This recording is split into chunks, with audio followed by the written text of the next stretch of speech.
everybody, and welcome back. So today, we're doing something we haven't done before. We're actually looking at one of Shakespeare's histories. That's right, there's a third type of play. The tragedies, the comedies, and the histories.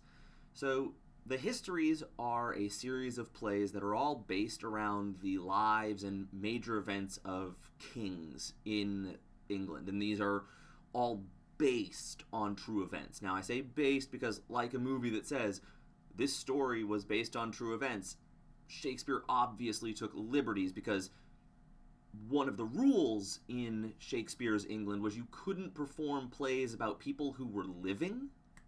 So obviously all of these people that are in all of these historical plays are all very dead.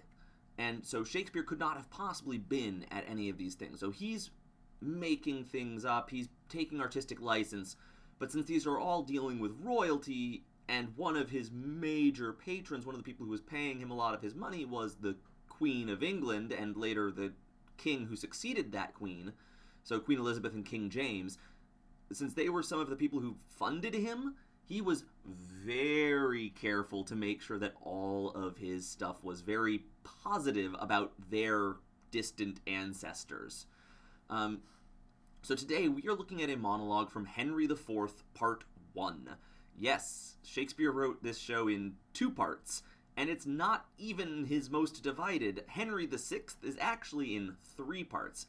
Anyway, the monologue, as always, is below in the description. Take a moment to pause me and read it, and then come on back. So let's take a look at this one. So this monologue is from Act 5. So, as we know, Shakespeare's plays have 5 acts, so this is coming near the end. In Henry IV, Part 1, this is telling the story of the growing up of Henry V, basically, because Henry IV is Henry V's dad. That's how numbers work. And Henry IV ends up, there's a rebellion that happens against him. And eventually his son, Henry V, who has been the future Henry V, who has been goofing off, being lazy, acting like an idiot, comes and grows to his senses. Now, a big reason of why future Henry V, is like that is a man named Falstaff. Now, Falstaff is this guy who is very flamboyant, very big, larger-than-life type of personality. He thinks he is all that, and he's wrong. Very, very wrong. He's just an old guy who just, he thinks way too highly of himself and thinks he can get away with everything. He's basically the comic relief of that, and that's the thing about histories, is that while tragedies have a very defined way of ending, the main character dies, the comedies end by being a happy ending, people get married, things like that happen, the histories don't necessarily have that. They kind of just float in this thing because they're meant to depict historical events. And so this monologue, from a literary perspective, is we are just about to enter the big battle of this rebellion, where everything kind of happens, the rebellion ends up getting, this part of the rebellion and several of the people who are involved in it get killed. And Falstaff is there because his good friend, the future Henry V, has said, hey, guess what? You're leading some troops because, you're technically a knight. Let's go. And Falstaff has this moment of being alone on stage, and he takes a moment to talk about honor, because the whole thing about fighting and being part of the battle is to be an honorable person and have an honorable death in battle, or honorably fight for your country.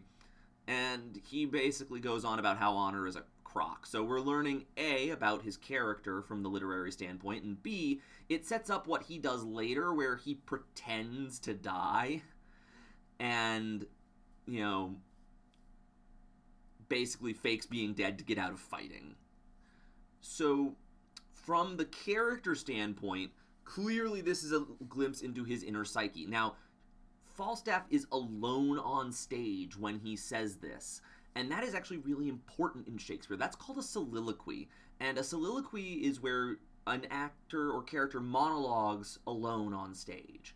And when a character is alone on stage, they have to tell the truth. They cannot lie if they are the only person on stage, because there's no one else around to contradict them if they do lie. They have to be honest so that we as the audience know that they're being honest. And so everything that he says in this is true. And in this, he's got a lot of questioning of himself. He's like, what is honor? Can honor do this? Can honor do that? What is honor? What does it give me? And he's basically working himself through to basically talk himself out of trying to be an honorable person.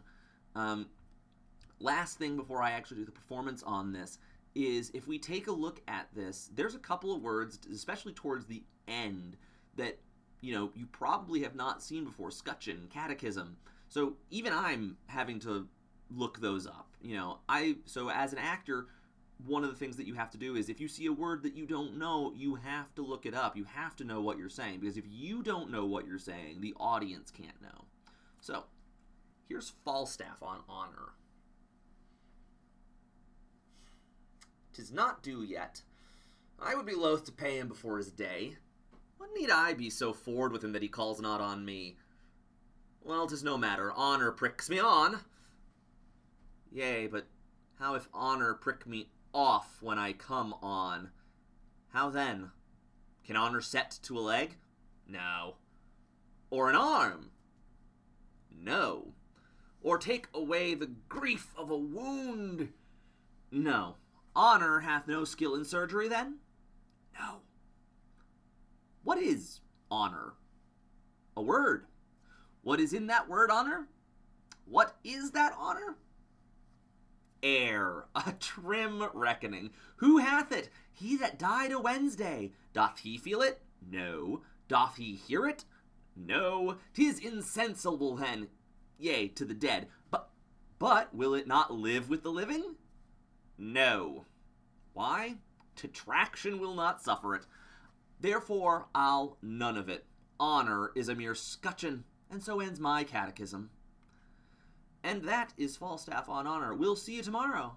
Bye!